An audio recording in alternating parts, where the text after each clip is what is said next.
Bonjour à tous et bienvenue dans le 19e épisode du podcast Ifra Café.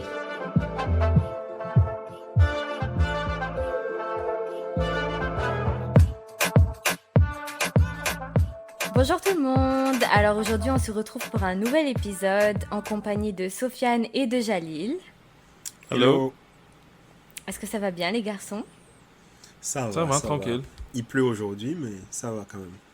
Le temps est merdique, mais j'ai une clim, ça va. Il est fier de sa clim. Depuis, il m'a appelé Rita, tu sais, j'ai une clim maintenant, t'as vu, c'est bon. J'ai fait le upgrade.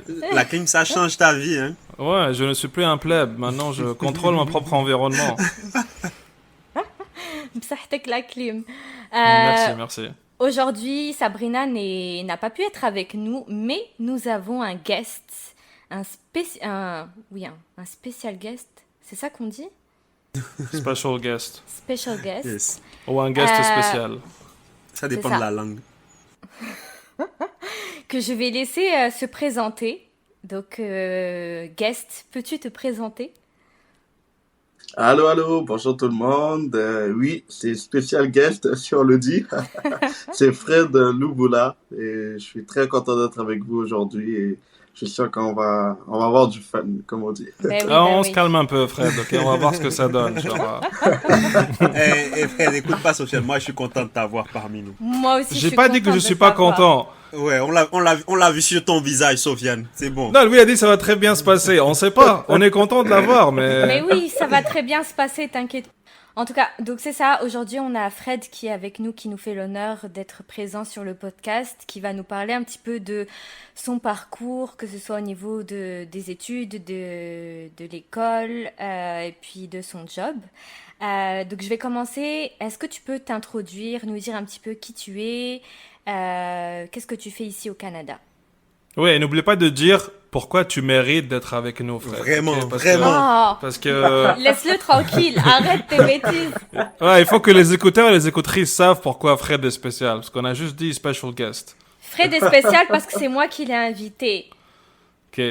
Voilà. Wow. Anything more? Oh là là. Elle a le droit de veto. Non, mais merci beaucoup. Fred Louboula, au Canada depuis bientôt 7 ans. J'ai étudié à l'Université Laval, en économie. Aujourd'hui, j'ai terminé et je travaille chez Desjardins, mais également aussi dans 2 entreprises. Donc, j'ai hâte aussi de partager mon parcours. Mais écoutez, c'est un grand plaisir. J'ai vu le podcast naître, j'écoute à chaque fois et je me suis dit, waouh, j'étais vraiment content quand vous m'avez proposé de me joindre à vous, ou bien de discuter, d'échanger. Donc voilà quoi. Essaye pas de jouer avec nos cordes émotionnelles comme ça, Fred. Ouais, j'étais là avec vous depuis le début, c'est genre. Ça. Quand on va percer, il va être là comme moi. J'étais là depuis le début, je vous ai soutenu et tout. Écoutez. Mais on perce déjà là, regarde, on a Fred. T'as vu? C'est ça. Merci Jalil. Justement, j'allais dire quelque chose et je vais d'abord dire c'est sarcasme, it's a joke, comme vous avez la tradition de le dire. Franchement, l'affiche, les bras de Jalil, franchement... Ah. Écoute, je comprends pourquoi on vous a demandé de faire les... C'est quoi, roulade? Voilà. Oh mon Dieu. J'aurais pas pu faire, donc écoute.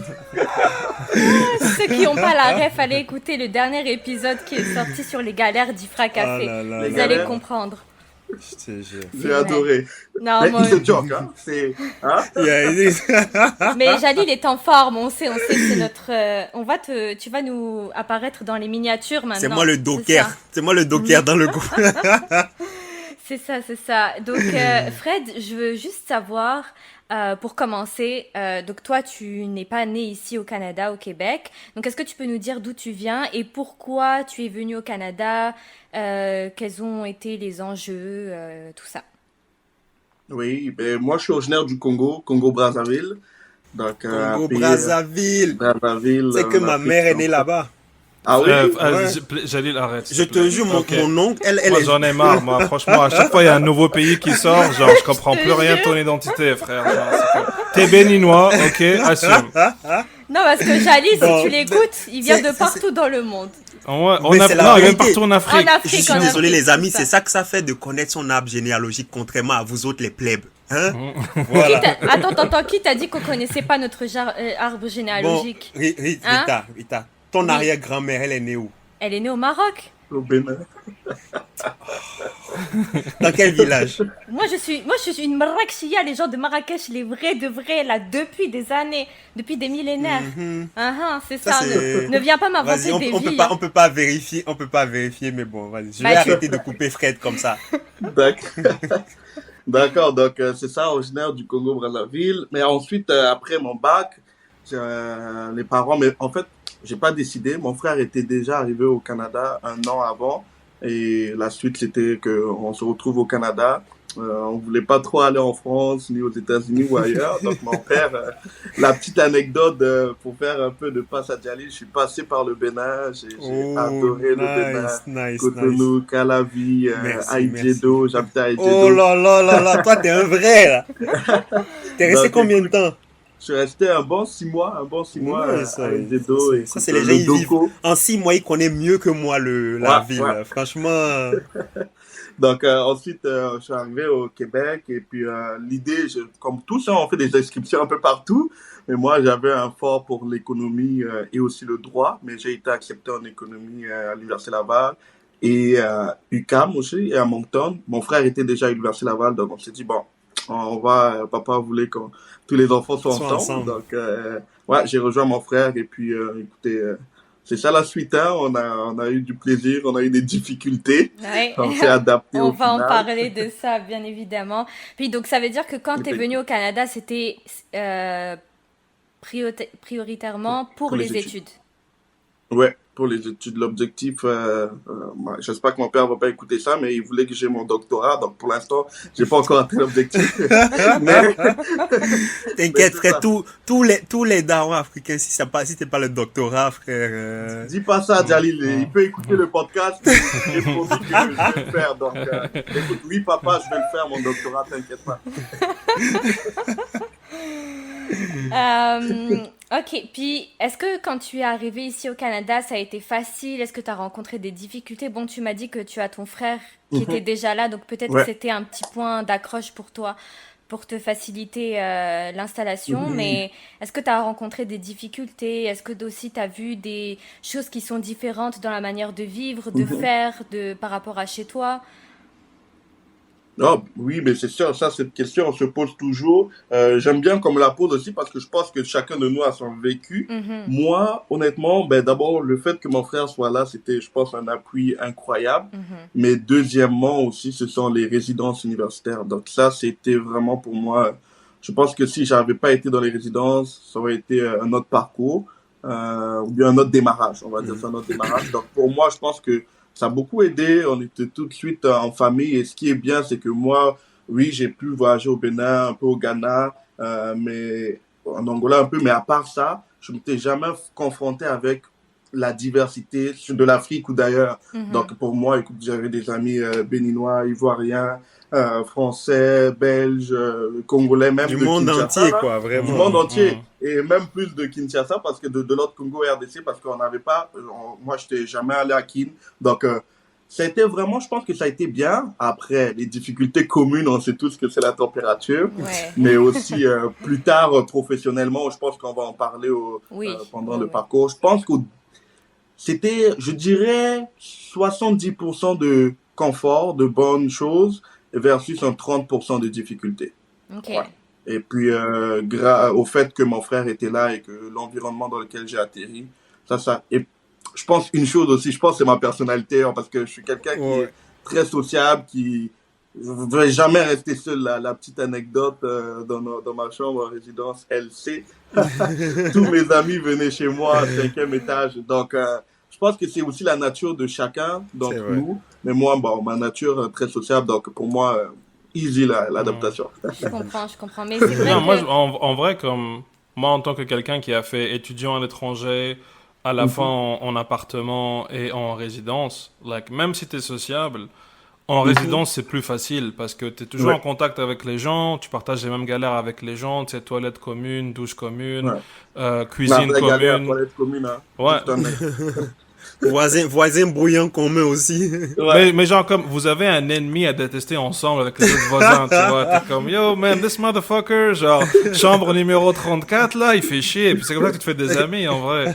Et comme cuisine commune aussi. Donc, ouais, franchement, ça aide les résidences.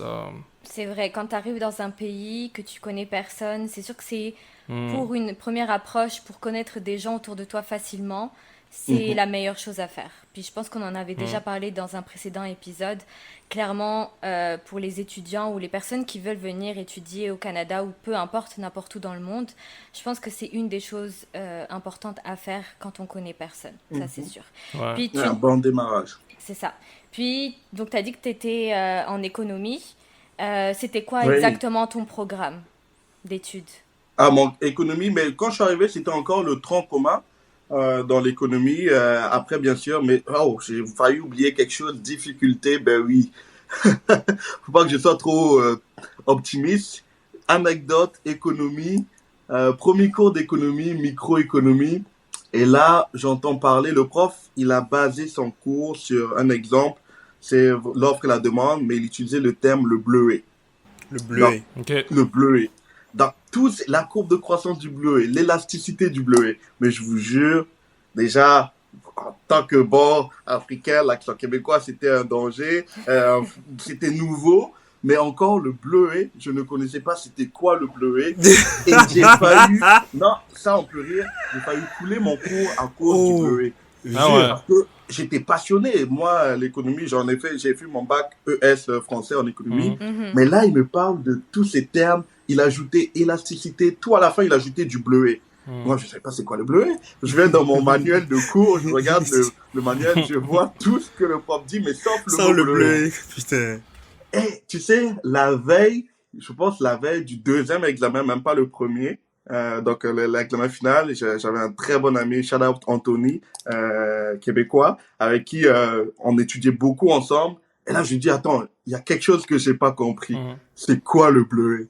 Il a rigolé. Vous savez, il a rigolé. Et c'est quand il m'a expliqué que c'était un fruit. C'est là que j'ai dit, oh my God. Mais c'est C'est là ça. où tout le cours est débloqué. Hmm. Mais Mais attends. Tu savais pas Fred. si c'était un produit ou non. un concept en économie ou... non, Pour je lui, me c'était suis un dit, concept en économie et il essaie. là, je me suis dit, le bleu, il a gagné un prix Nobel en économie. Ah ouais, tu pensais même que c'était C'est quelque... une Oh shit. personne. C'est une personne importante. Ah là là là. Qui est là. élastique et qui croit apparemment aussi. Genre, Mais c'est ça, pour ceux qui savent pas, c'est quoi le bleuet en français? En tout cas, en France, c'est quoi? C'est Myrtille, là. des myrtilles, Ouais, c'est c'est... ça. Ouais. Ouais, sauf si je me trompe, hein. C'est Encore ça, là, c'est des, faut pas- c'est des myrtilles, c'est ça. Oui, le bleu. Mais Fred, Oui. pourquoi est-ce que t'as pas demandé à un de tes potes, je sais pas, genre un voisin ou tu vois? Parce que moi je me rappelle, mon premier cours ici, Oui. c'était en marketing à la FSA. Genre, je suis en ingénierie, mais bref, il nous donne un cours Marketing. marketing. Là, je pars, le monsieur, il arrive direct, tu vois, genre la soixantaine québécois, genre avec l'accent vraiment fort. Et tout ce qu'il disait, je comprenais vraiment pas. Je comprenais pas. Du coup, je demande, il y avait un jeune Québécois qui était à côté de moi, je lui demande, à chaque fois que le prof il te donnait une phrase, j'étais comme, qu'est-ce qu'il a dit? Qu'est-ce qu'il a dit? Qu'est-ce qu'il a dit?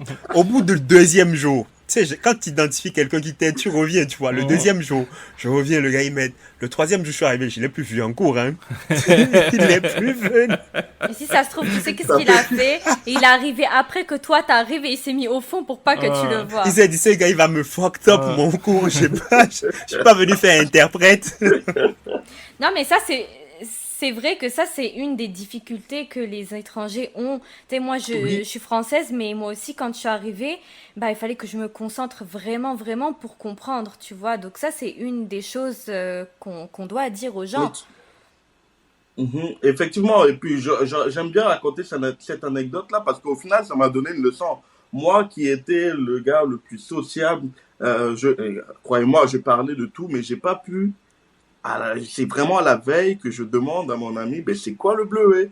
Et ça, c'est quelque chose que je pense que c'est peut-être un conseil aussi, c'est que parfois on est gêné de demander la chose la plus importante ou quoi. Moi, j'étais surpris après recul, je me dis, mais pourquoi j'ai pas demandé le bleuet dès le premier examen? Ça m'aurait peut-être donné une meilleure cote. Je pense.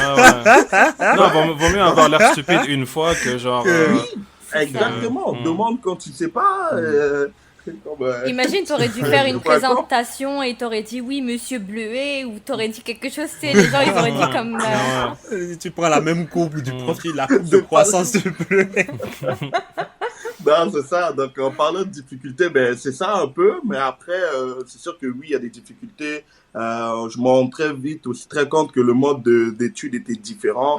Je pense que tout le monde le vit. Il faut vraiment être proche des profs, être proche des amis qui comprennent et ça, juste s'entraider, quoi. Beaucoup aller chercher. Et deuxième point important, c'est que je suis allé aussi chercher de l'aide avec ceux qui donnent souvent des chargés de cours, les doctorants surtout. Il y avait beaucoup de doctorants que je côtoyais. Ouf! Je pense que sans eux, j'aurais pas fini mon bac. Hein. Il faut choisir ses amis, c'est sûr. Il faut choisir ses amis, vraiment. Pourquoi est-ce que tu prends un accent, frère, parce que t'es doctorant ou t'as le doctorat? J'ai même pas pensé à ça. Il est venu en mode, ouais, faut savoir choisir ses amis et tout. Pas du tout, pas du tout. Je n'ai pas vu ça comme ça non plus. C'est ton orgueil qui est sorti, frère. C'est ton orgueil. Moi, j'étais comme Fred. Fred, il connaît Star Wars The Dark Side. Tu vois, genre, faut manipuler les gens, faut faire genre que t'es ami avec les gens qui ont le pouvoir pour réussir dans la vie. Sofiane, à chaque fois, j'essaie de te plonger et je me rends compte que t'es toujours plus bas que ce que je pouvais. I'm already deep in there. Tu vois, comme, pas besoin de... Mais quand tu dis que les études c'était pas les mêmes, est-ce que tu penses ou est-ce que tu trouves que les études ici au Québec sont plus difficiles que ce que tu avais fait précédemment?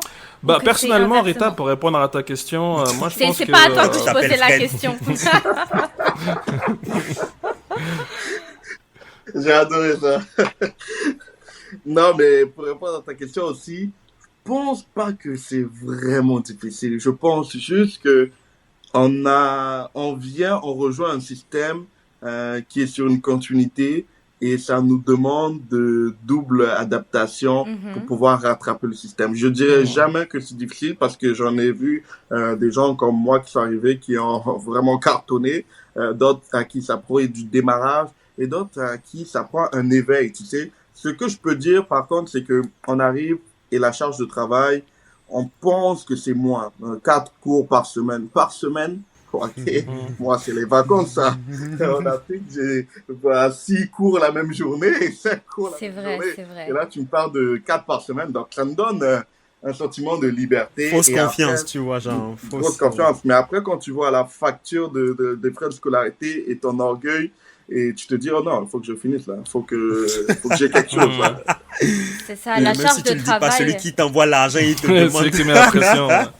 La charge de travail est pas la même. Parce que, tu sais, genre. Ouais, exactement. Ici, c'est vrai que tu as comme 4 cours par semaine, mais la charge que tu dois travailler chez toi, de ton côté, c'est vraiment intense. Là, tu sais, des devoirs à rendre. Il y a beaucoup de travaux les laboratoires communs préparés. Aussi. En équipe, ouais, pour t'apprendre comment travailler avec les gens. Puis, c'est ça. Puis quand tu viens pas du même endroit, vous n'avez pas la même manière de travailler, pas la même manière de communiquer aussi. Est-ce que ça t'a eu comme des difficultés à travailler en groupe avec des Québécois, par exemple? Je te pose, c'est pas une question pour critiquer les Québécois ou les gens de chez nous, mais c'est juste pour savoir si comment s'adapter, comment connaître les codes. Oui. Bonne question. Ouf. Mais tu vois, j'ai fait mon parcours, mon bac, quasiment avec le même noyau. Encore, je sais, mon ami Anthony, on a tout le temps été à deux, donc à pair. Donc, c'est un Québécois. Et donc, on travaillait beaucoup ensemble. Et ça a été facile. Bien évidemment, à un moment, lui, il a eu un parcours accéléré. Donc, il a fini avant moi. Donc, je ne cache pas que le fait qu'il finisse avant moi, je me suis dit, OK, Fred, il y a quelque chose qui va pas là. C'était un bon boost. Donc ensuite, oui, j'ai eu des groupes. J'ai pas eu de mauvaises expériences extrêmes. J'ai connu certaines personnes où c'était des mauvaises. J'ai pas eu de mauvaises expériences, honnêtement, dans les travaux de groupe. Par contre, j'en ai eu dans mon emploi, dans les emplois hors cadre d'études, mais dans mon travail de groupe, non, malheureusement, je pense que c'était beaucoup de la communication et beaucoup de rappels, tu vois, de me dire, OK, j'ai une tâche à faire, lui aussi, non. Au contraire, non. Et puis, j'ai fait des travaux de groupe à Parentonia avec des gens d'Afrique comme vous, des Québécois également. Non, je pense que en général, moi, Je sais pas si c'est de la chance ou quoi, parce que j'ai entendu des histoires très, très méchantes aussi. Ouais. Mais Ouais. non, ouais. Ok. Reconnaissant, on va dire. C'est ça, c'est Non, je ça. pense que tu trouves de tout en vrai. Genre. Oui. Bah, comme partout, c'est clair, c'est clair. Ouais. Mais là, tu parlais un peu de travail. Donc toi, est-ce que tu as trouvé du travail directement après la fin de tes études? Comment ça s'est passé le Mhm. processus pour donner des informations aux personnes qui veulent venir Ouais. étudier ici et qui ont l'objectif de rester, de s'installer, de travailler? Est-ce que ça a été une démarche facile ou au contraire Mhm. pas du tout? Comment ça s'est passé? Avec le recul, moi, je dirais que ça a été beaucoup de, j'aime dire ça, c'est mettre de l'action. Si tu mets de l'effort dans ce que tu veux faire, Mhm. en gros, mon parcours, comment ça s'est passé. Alors, ouais, je fais beaucoup référence à mon ami parce qu'on était tout le temps les deux et lui, il a fini avant moi. Il a eu un stage à la deuxième année au ministère. Et je pense que là, ça fait partie de mes galères parce que je me suis dit, OK, mais pourquoi moi, je peux pas avoir de stage? Évidemment, j'étais étudiant étranger, pas de résidence permanente. Mhm. Donc, là, c'était un challenge parce que je postule, je suis pas pris. Je postule, je suis pas pris. Et je demande des explications. Non, pour des stages en économie, il faut être résident. Et là, je pense que ça, c'est venu me chercher. En même temps, oui, on comprend que c'est légal. Il y a une Ben loi oui. pour ça. Mais je trouvais ça vraiment injuste. Bah, Et c'est juste que si je me permets d'intervenir vite fait, Fred, oui. parce que d'après ce que j'ai compris, parce que moi j'ai un ami qui travaille, enfin on a un ami qui travaille Mhm, au Parlement canadien, puis mhm, généralement le travail proposé par le gouvernement, il y a un security clearance avec eux. mhm.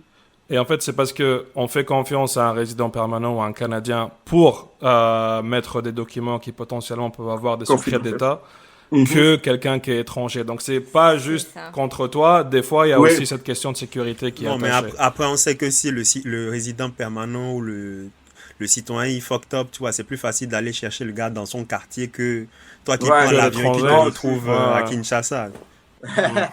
Mm. non, je suis conscient de ça et tu vois, à fur et à mesure, je l'ai accepté. Mais pour être réaliste, c'est que quand tu viens d'arriver et que tu n'as pas toutes ces personnes ou des gens qui te l'expliquent comme ça, c'est frustrant. Et je pense que il y a beaucoup de gens qui vont écouter ça et qui peuvent se retrouver dans cette situation où il faut accepter que c'est frustrant. Mhm. Après, il faut te dire, ben ok, si c'est frustrant, mais comment tu te réinventes? Qu'est-ce que tu fais?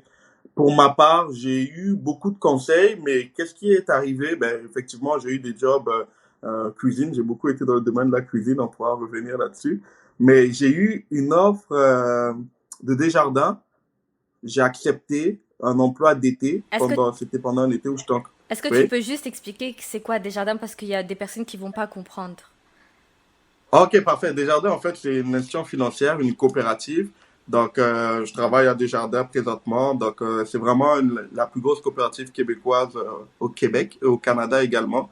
Donc, vraiment, j'imagine que ceux qui viennent ici, on est présents, je dis on parce que je travaille sur le campus de l'Université Laval. Donc, c'est vraiment un coup de cœur. Je pourrais aussi raconter, je vais raconter en fait l'histoire, t'inquiète pas, Rita. Oui, oui, oui. Donc, oui, j'ai eu une offre et on me parle de centre d'appel. Et là, l'été, moi, je suis super excité. Je me dis, waouh, enfin, j'ai eu un emploi et tout. Et là, je vais me présenter à l'entrevue, entrevue de groupe. Méchante expérience, j'avais jamais fait ça. Mais là, tu Entrevue sais, de tu dois te groupe. vendre, tu dois. Ouais, de Moi groupe. non plus, j'ai jamais fait ça. Ouais, Ah ouais? j'avais fait ça déjà. Au fait, ça c'est comme si on vous met dans le truc des colisées là. Ouais, ouais, c'est Coliseum, Gladiator. battez-vous, Mm. on prend les 5 Exactement. survivants, Ouais. tu vois. C'est ça. Et en C'est vrai, comme exact. ça encourage comme les mauvais comportements parce que tu vois Ouais. des gens, t'es comme yo, like J'aime pas ça, moi. c'est tellement genre Mais, egotistical, mais Yeah, c'est ce you qu'ils have to, you cherchent. have to, You ils veulent have des to. coques. Ouais. mais j'aime bien ce que tu dis avec recul. Aujourd'hui, j'aime beaucoup dire avec recul. Hein, les gens vont entendre ça beaucoup. Mais c'est bien parce que ça te permet de voir qui a un ego et malheureusement, ce sont des Mhm. personnes qui ont un gros ego qui vont pas être pris parce que ils prennent pas le travail d'équipe. Donc, Ouais. c'est Ouais. vraiment des Oh, mises ok. en situation qui te donnent la personnalité de tout le monde Mhm. dans un contexte calme, dans un contexte où tu peux être proactif, dans un Mhm. contexte où aussi tu sais travailler en équipe. Ouais. Une technique, c'est que j'avais, je sais pas qui m'avait donné le conseil, mais merci beaucoup à la personne. Elle me disait, si un de tes collègues réagit, par exemple, Sofiane a dit, Eh oui, moi, dans telle situation, je ferais ça. Et on te demande, toi, Fred, qu'est-ce que tu fais? Ben, tu dis, comme Sofiane a dit, je Mhm. pense que je ferais ça et j'ajouterai ma touche. Mhm. Là, Ok. le gestionnaire, il se dit, oh, il accepte ce que Sofiane dit. Oui. Et Il lui, contredit pas c'est ça. et il ajoute sa touche. Donc ça, c'est un bon conseil, les gens, retenez ça. Rebondissez. Retenez le nom d'une bonne des personnes et puis... Bah, comme Sofiane- généralement, quand tu commences ta phrase avec comme Sofiane a dit, like, J'étais comme c'est bien certaine pris, qu'il allait c'est bien dire un pris, truc genre. Ah ouais, pareil. Moi, j'aurais même pensé que c'était Rebeu BGXX qui... C'est plus parce que Sofiane c'est plus connu que Robert BGX. Ah, ok, Robert, c'est vrai. plus niche. C'est vrai que ça aide d'avoir un doctorat plutôt qu'une page Une page OnlyFans. ouais. OnlyFans. Ouais. Ça dépend du Donc c'est secteur. ça, j'ai... Wow. Magnifique. Donc, mais par contre, tu vois, c'était un poste où tu es au centre d'appel, en gros, tu dois proposer des services d'assurance aux gens. Mhm. Et je vous jure, j'ai eu des gens qui m'ont découragé. Fred, ne fais pas ça. Tu croyais que c'était un beau rêve. Non, tu te fais insulter, tu te fais dénigrer. Il y a des mots racistes parfois. Mais vous savez, l'homme, lui, c'est son stage qu'il veut dans son domaine. Desjardins, c'est un Ouais. domaine financier. Il étudie en économie. Son rêve, c'est de faire la macro-économie, surtout monétaire pour le franc CFA. Bref, entre parenthèses. Donc, je me suis dit, ben non, moi, j'accepte la porte d'entrée. Je vous jure, ça fait 5 ans que je suis chez Desjardins. C'est la meilleure expérience. Et si jamais on me disait, Fred, temps partiel, va au centre d'appel, j'adorerais. Parce que c'est le moment où tu as 0 seconde pour convaincre le client. Et c'est ton allô qui change, qui fait toute la différence. Je me suis amusé au centre d'appel. Oui, j'ai eu des belles relations avec des banques, mais ça m'a permis de me découvrir encore un peu plus. Si tu dis allô, tu sais que non, là, tu vas pas vendre. Si tu dis allô, en fait, c'est en quelques secondes, tu permets de juste créé une relation avec le client. Première Et le membre. impression. Fait que, ouais, donc j'ai passé, je dirais, un 10 mois et tout. Et puis, en parenthèse, pendant mon parcours, j'ai été président de l'association des Congolais. Donc, je m'impliquais beaucoup. Shout out aux Congolais. J'ai J'adore le Congolais. quelques questions, si tu permets, Fred, mais genre juste Oui. vite fait pour comme avoir vas-y. des précisions. Sur la première, c'est quand tu as bossé pour Desjardins, parce que là, tu as parlé de vendre des assurances. Est-ce que c'était Ouais. plus pour Desjardins comme les services banquiers ou les services d'assurance?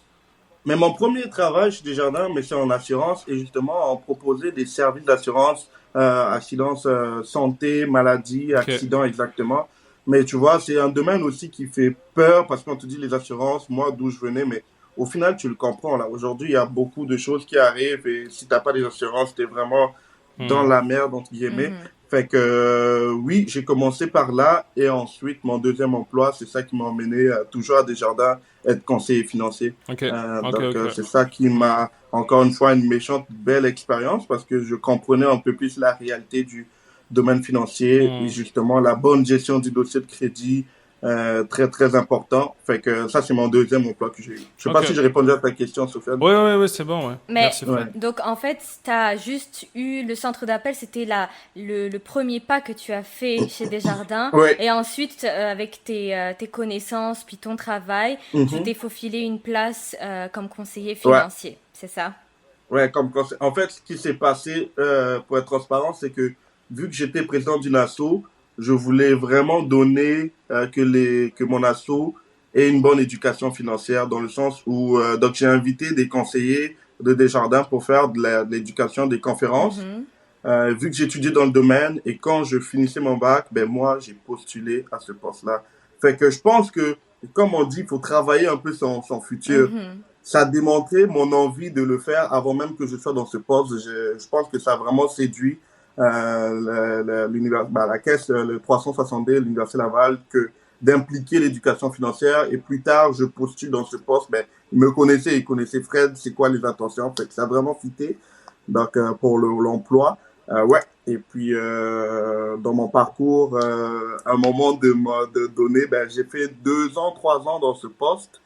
Donc, vas-y, 10 mois au centre d'appel, en assurance. Ensuite, 3 ans conseiller financier. 4e année, j'ai fini en sentant que j'ai commencé pendant mes études, là. Genre, à ma 2e année, j'ai fait un bac en 4 ans finalement. Donc, j'ai commencé à travailler pendant que j'étais déjà sur le banc d'école. Ok. Ouais. Et ça, je pense que ça, c'est quelque chose qui m'a beaucoup aidé parce que j'avais déjà l'expérience. En même temps, je travaillais, j'étais sur le banc de l'école. Ça m'a beaucoup aidé. Quand j'ai fini, justement, je me suis posé la question, hey, ok, conseiller financier, je suis à l'aise, c'est bien. Je voulais aller dans un domaine encore plus en économie. Je voulais rattraper l'économie. Donc, j'ai postulé, j'ai eu un poste qu'on appelle architecture d'affaires. Ça, c'est un poste où un architecte normal, ben, il construit des bâtiments, il fait des plans, mais en affaires, c'est beaucoup plus pour la stratégie des entreprises. Ok. Mais Je suis allé Fred, le faire, oui. est-ce que... Je te coupe la parole, désolé, mais je voulais savoir, parce que là, comme tu as highlight comme un point intéressant, c'est que tu commences à travailler alors que tu es encore étudiant et tu Oui. travailles pas à l'université, tu travailles dans vraiment une entreprise ou une coopérative, comme tu as vu. Est-ce que tu penses que ça, c'est un truc qui est plus commun en fonction des pays, donc c'est plus le cas en Amérique du Nord, ou est-ce que tu penses que c'est un truc en relation avec tes études? Parce que tu es dans le secteur financier. So, Ouais. est-ce que c'est plus les études qui ont fait que tu peux commencer avant de finir, ou est-ce que c'est le fait que tu es au Canada et que c'est comme ça en Amérique du Nord? Ok, mais je pense que tu vois, en Amérique du Nord, ici, c'est justement avec les permis, ton permis d'études qui te permet de travailler. Donc ça m'a aidé à 20 heures semaine. Et c'est vrai que tu m'arrêtes là-dessus parce que les gens vont se demander, mais comment tu travailles, t'étudies. Il y a sur une clause sur certains permis d'études, tant que tu travailles sur le campus, Ouais. tu peux travailler à temps plein. Ok. Et là, encore Au-delà une fois, des je 20 heures. rassure tout le monde, vérifiez vos permis d'études avant de Hmm. s'embarquer là-dessus, parce que ça dépend vraiment de votre permis d'études. Moi, mon emploi était sur le campus. Donc, en ma dernière année d'études, j'avais la possibilité d'être à temps plein parce que je suis sur le campus Hmm. et mon emploi se trouve sur le campus. De surcroît, c'est dans le domaine que j'étudie. Je vous donne un petit truc, c'est que moi-même, j'avais un stage à faire, mais mon stage est transformé en emploi, fait que parfois, bon, Dieu merci, ça s'est donné comme ça. Dans d'autres domaines, c'est pas la même chose souvent, Hmm. mais d'utiliser tous tes atouts, toutes tes chances de ton côté, ben, tu peux créer un beau cocktail, là. Donc, c'est ce qui s'est passé. Le permis d'études me le permettait. Mon emploi était sur le campus, ben, pourquoi pas.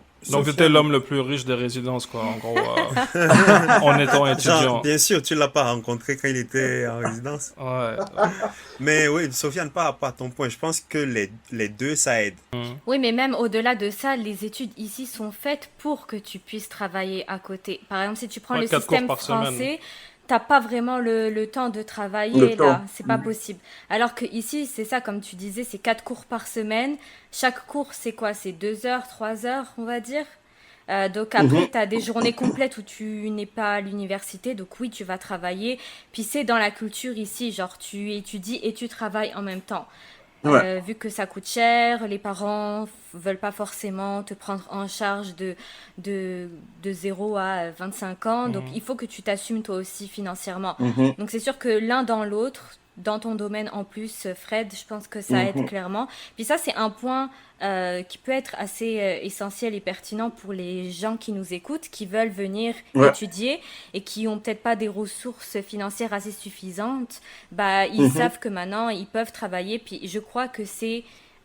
Mais là, je crois que la loi a quand même changé, parce qu'avant, c'était 20 heures par semaine si tu travailles hors campus. Mais avec les problématiques de Covid et tout, ils ont augmenté les horaires de travail pour les étudiants étrangers. Mais je crois que ça va revenir à 20 heures par semaine, mais je sais pas quand est-ce que ça va être fait. Ouais. Avec ça, c'était la fin de la première partie, les amis. On vous attend à la deuxième et on va révéler un concours qu'on va faire pour offrir des produits que Fred il fait. Parce que oui, effectivement, Fred, ce n'est pas juste un ex-enfant et ex-étudiant, c'est aussi quelqu'un avec beaucoup de projets. So, restez connectés pour savoir plus et puis on se capte à la deuxième partie. Ciao, ciao!